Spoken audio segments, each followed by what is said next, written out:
में ये नहीं कहे कि हमको काम करने का मौका नहीं था। तुम अच्छे से अच्छा, बुरा से बुरा जो भी करने की इच्छा हो, अपनी अपनी इच्छाएं पूरी कर लो। सब लोग प्रधानमंत्री मुख्यमंत्री बन लो और भूत भूत भूत भूतकाल का कहोगे भूतकाल में थे, भूतकाल में थे। अरे भूत हो गया, तुम भूत ही हो जाओगे सब, फिर तुमको कोई याद नहीं करेगा। इसलिए भूतकाल में कहलाने के लिए मुख्यमंत्री प्रधानमंत्री जल्दी से बन लो, नहीं ये समय आपका चला जाएगा। ये समय आपके हाथ में नहीं जाएगा। समय तो हाथ में होता है नहीं। मनुष्य बली नहीं होते हैं, समय हो तो बलवान। और भिल्ल लूटी गोपिका वही अर्जुन वही बात कहा, ये समय तुम्हारे हाथ में नहीं है और तुम्हारा ये समय रहेगा नहीं। आया है तो चला भी जाएगा, लेकिन फिर आप पश्चाताप करोगे कि समय मिला था, वक्त अवसर मिला, सहयोग मिला, लेकिन हमने कोई काम नहीं किया। ये पश्चाताप आपका बना देगा और इसी पश्चाताप के कारण आपको नरकों में सजा भोगनी पड़ेगी। क्योंकि संत महापुरुषों ने ये सूत्र पहले लिख के रख दिया कि जा सुराज प्री प्रजा दुखारी, सो न पवस नरक अधिकारी। जिसके राज में प्रजा दुखी होगी वो राजा नरक में जाएगा। ये संत गोस्वामी जी महाराज ने रामचरितमानस के उत्तरकांड में लिख के रख दिया।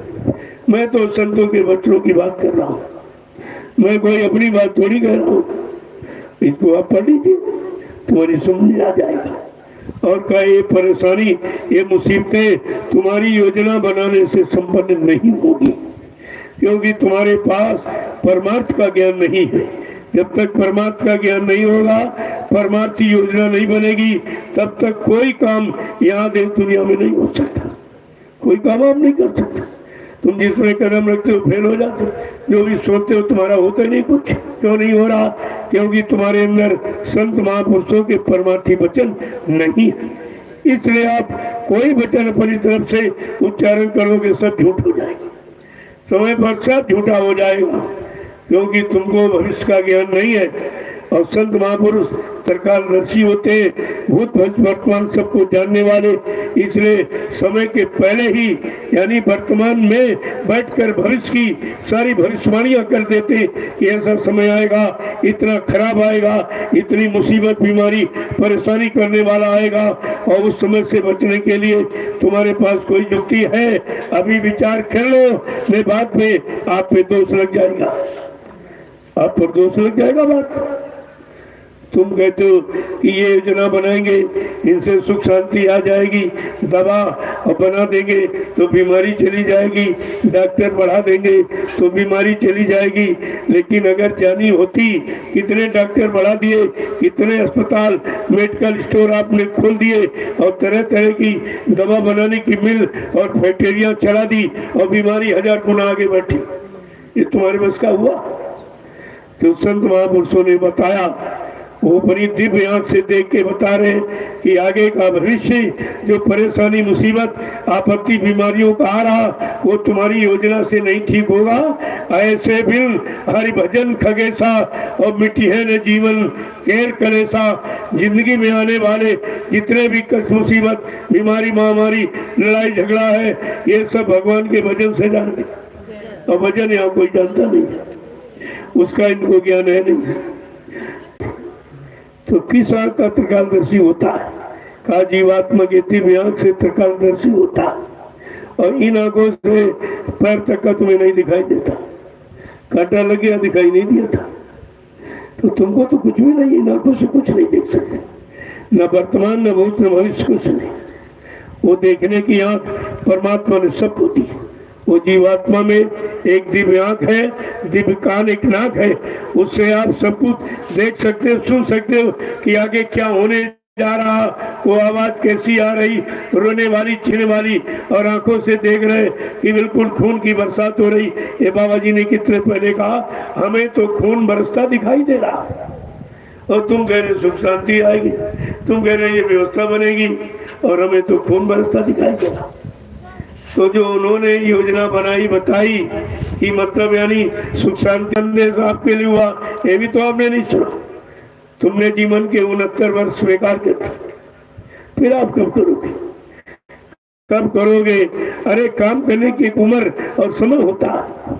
समय निकलने के बाद, उम्र निकल जाने के बाद फिर कोई नहीं कर सकता। इसलिए समय से जागो, चेतो और खड़े हो जाओ, अपना काम बना लो। मुसीबत बीमारियों से मतलब यानी हट जाओ तो अच्छा रहेगा। जय गुरुदेव, जय गुरुदेव। अब आप लोग सेवा में चलो। ये सेवा ये तुम्हारे सुधार का रास्ता है, ये जरूर करो, क्योंकि ये कहीं नहीं हो रहा। हिंदुस्तान में आप पता लगा लीजिए, परमार्थी सेवा कोई नहीं करा।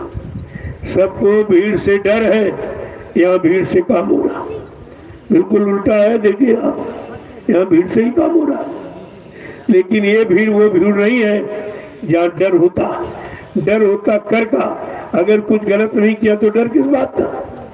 डर इसलिए है कि तुमने गंदा खान पान किया है, गंदी संग सोमत की है, गंदे कर्म किए हैं। अब उस गंदगी का ये परिणाम तुम्हें मिल रहा है, जो कुदरत नाराज हो गई है।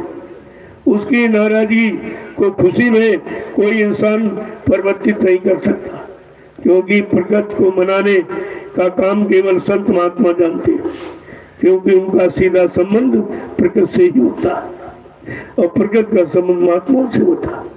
ये दोनों एक ही चीज है। लेकिन जब तुम्हारी समझ में आ जाए तब तो इसलिए चलो सेवा में करो। देखो उधर वो बांस गाड़ा है, चढ़ो उतरो वो खेतों में, आप उसकी बुराई करिए। इसको एकदम बांस मिला दो, खाद को मिट्टी में मिला दो, यही बांस का चढ़ा उतरा। कहने का मतलब वही काम रोज कराया जा रहा। रोज किसी लिए कराया जा रहा कि तुम्हारे कर्म साफ हो जाए, और कहाँ साफ करने जाओगे?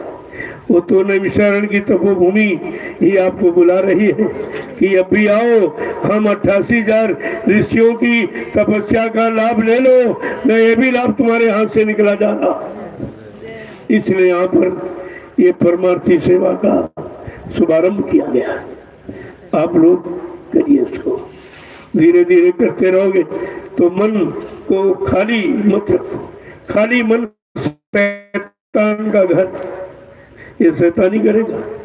ये जो किया है वही बार बार वही जाएगा, वही सोचवाएगा, उसी में फंसाएगा आपको। तो इसको कोई ना कोई काम दो। काम इसीलिए रखा गया। अब इतने लोग आ रहे हो, अगर बैठे रहोगे तभी नहीं, बैठे रहोगे आपस में झगड़ा करोगे, एक दूसरे की निंदा और बुराई करोगे, और तो कुछ कर नहीं सकते। इसलिए निंदा आलोचना बुराई लड़ाई झगड़े से बचने बचाने के लिए वो मैदान है, वो लड़ाई का मैदान वो आपके खेत। इनको बार बार घोड़ो, इनकी मिट्टी को और खाद को एक में मिला दो, क्योंकि इसी से आपकी परमार्थी सेवा सिद्ध होगी। जब इसमें आपके परिश्रम से जब अनाज पैदा होगा वो भंडारे में आएगा, आप भी भोजन करोगे और तुम्हारे पीछे जितने लोग आएंगे सब भोजन प्रसादी पाएंगे। उसका लाभ तुमको मिलेगा, क्योंकि जमीन आपने तैयार की। ये बात समझने की है, क्यों आपको लगाया जा रहा। कोई न कोई काम होना है, कोई न कोई परिणाम मिलना है इसी, और कोई न कोई परेशानी बीमारी से बचना है, इसलिए आधार रखा गया। अब आप चलिए इसकी बुराई करो। जो कल आपने खाद डाली है इसको 2-4 बार और, ताकि वो मूंग का पेड़ और ये खाद सब मिट्टी में मिल जाए।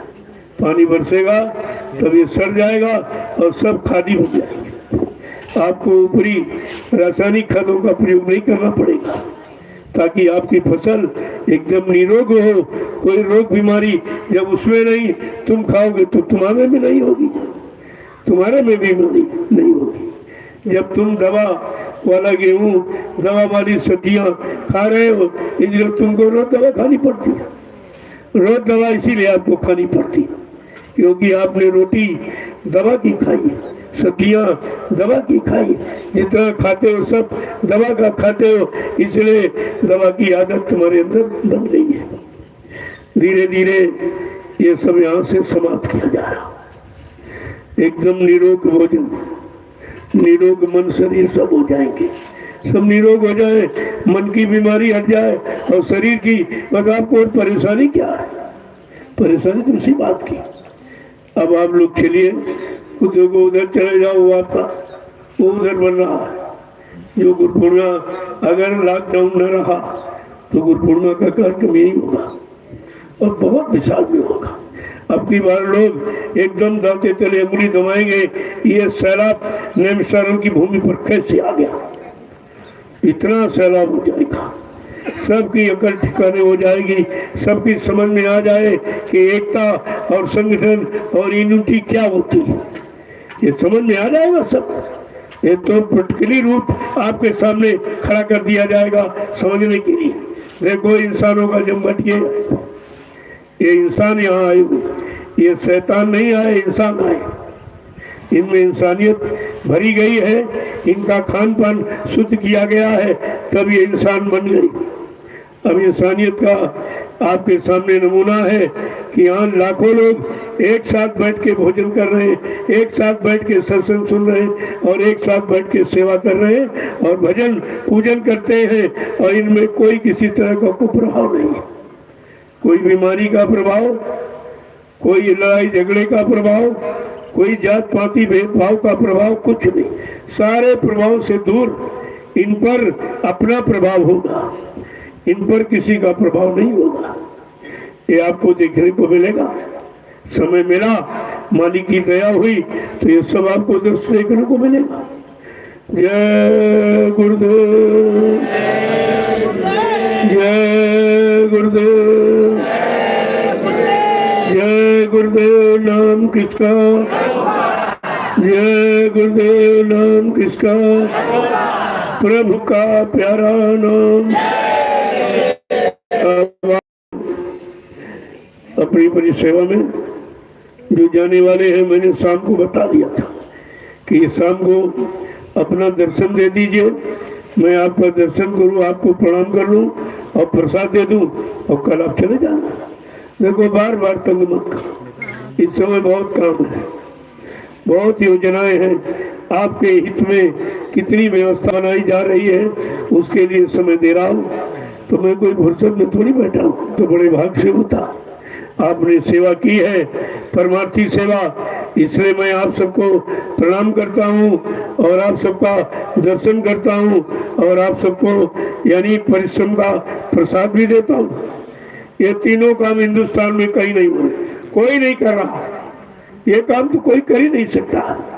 न सबको कोई प्रणाम करेगा, न सबका दर्शन करेगा, न सबको कोई प्रसाद वितरण करेगा। तुम इतने दिन से कहीं जा रहे हो, चाहे पत्थर के भगवान के घर में, चाहे जिंदा वाले घर में जाओ, तुम्हें किसी ने प्रसाद दिया है?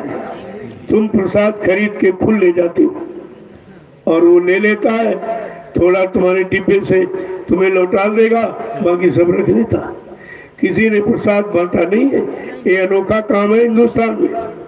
और घूम घूम कर 9 बरस मैंने जो शाकाहारी सद्भावना मिलन शांति शोभा कलश यात्रा जो निकाली और उसमें वहाँ के वासियों को जो प्रसाद वितरण किया गया, वो अनोखा दृश्य होता था, वो अनोखा दृश्य समय का कि शासन प्रशासन की पूरी मर्यादा का पालन, एक एक शब्द का पालन होता है, और जो कहीं कोई नहीं कर रहा। मैं ही ऐसा व्यक्ति हिंदुस्तान में हूँ जो यानी परमिशन लेके कार्यक्रम करता हूँ शासन प्रशासन की सलाह से, और बाकी सब कोई परमिशन नहीं लेता, सब मनमानी करते, उन पर कोई रोक टोक नहीं है। आज सामाजिक और धार्मिक कार्यों के लिए ये बीमारी बता रहे और अपनी रैली और अपने मतलब यानी मीटिंगों में कोई बीमारी नहीं आती है, उनके रैली और मीटिंगों में कोई बीमारी नहीं है, शराब के ठेकों पर कोई बीमारी नहीं है, इतनी लंबी लंबी लाइन, सब एक दूसरे चुटचुड़े खड़े हैं, गंदा खान पान कर रहे, खरीद रहे, वहाँ कोई बीमारी नहीं। लेकिन सत्संग में, धार्मिक कार्यों में और सामाजिक कार्यों में बीमारी बताई जा रही। ये क्या है? ये पक्षपात नहीं तो क्या। और भारत की जनता बेचारी सो रही है, उसकी समझ में सब तरह से मार खा रही और फिर भी जाग नहीं रही। अरे बुलाने से आदमी जाग जाता और तुम्हारे पर मार पड़ रही फिर भी नहीं जाग रहे, फिर कैसे जागो? जब तक नहीं जागेगी भारतीय जनता तब तक कुछ नहीं होगा, कुछ नहीं होगा। कोई कितना जोर लगा ले कुछ होने वाला नहीं है। आपको जागना पड़ेगा। आप जब पहले सोए थे, तुम्हारे सोने के कारण 350 वर्ष मुसलमानों ने राज किया हिंदुस्तान पर। तुम्हारे सोने के कारण 250 वर्ष अंग्रेज राज कर गए और तुम अभी सो रहे हो। जो 70 साल की इनके कार्यक्रम में तो परेशानियां ही परेशानी। इस थोड़े से समय में कुछ नहीं हुआ। जो हुआ था वो भी बिगड़ गया, वो भी हमारे हाथ से चला गया। अब आपको क्या मिलने वाला? तो विचार तो करना पड़ेगा, आज नहीं तो कल। कब तक मार खाते रहोगे? कभी न कभी तो आपको घूम के खड़ा होना ही पड़ेगा। अगर समय से घूम जाओ तो आने वाली परेशानियों से, दिक्कतों से आप बच सकते हो। बाकी वैसे बचाने की कोई योजना नहीं। जय गुरुदेव, जय गुरुदेव। देखो संत महात्मा हमेशा से सलाह देते आए, आज ही भी आपको सलाह दी जाए। वो कोई निंदा आलोचना बुराई नहीं करते, वो सत्य की बात समय से आपके सामने रखते रहते। मान जाओ अच्छी बात, नहीं मानोगे तो तुम जानो तुम्हारा काम जाने वाला। बाद में कोई ये नहीं कह सकता कि हमको किसी ने समय से बताया, जगाया नहीं था, इशारा नहीं किया गया था। मैंने तो सब आपके सामने कहा और रोज कह रहा हूँ, रोज ही तो कहता हूँ। जय गुरुदेव। अब आप चलिए सेवा, उधर चले जाओ। काफी लोग हो तो ये क्या करोगे? इसी पृथ्वी पर, ये ऋषियों की तपोभूमि पर, इसी पर सेवा करो, अपने कर्म झाड़ो और इससे जो भी तुम्हारे श्रम परिश्रम से जो अन्न उत्पन्न होगा वो लाखों लोग उससे लाभ उठाएंगे। ये आपकी परमार्थी सेवा है, इसी को कहते हैं। तो उधर चले जाइए, वो जो उधर देखिए आपका वो बना हुआ गोदाम, वहाँ कुछ प्लास्टर वगैरह हो रहा, कुछ लोग वहाँ चले जाओ, वहाँ भी काम है। उधर भी वो बन रहा, उधर भी काम हो रहा। ये सब पूर्णिमा की तैयारी तो हो रही। कहाँ को बैठाला जाएगा, कैसे रखा जाए, उसके बारे में सोच रहा हूँ कि मालिक की दया हो जाए, कुछ जमीन मिल जाए तो आपको बैठाने के लिए स्थान बन जाए। पहली बार मैंने भूम सेवा के बारे में कहा, वो भी अपने लिए नहीं, आप सबको बैठाने के लिए जगह, आप सबको सेवा करने के लिए जगह, सबको सुमरन ध्यान भजन करने के लिए जगह, आप सबको भोजन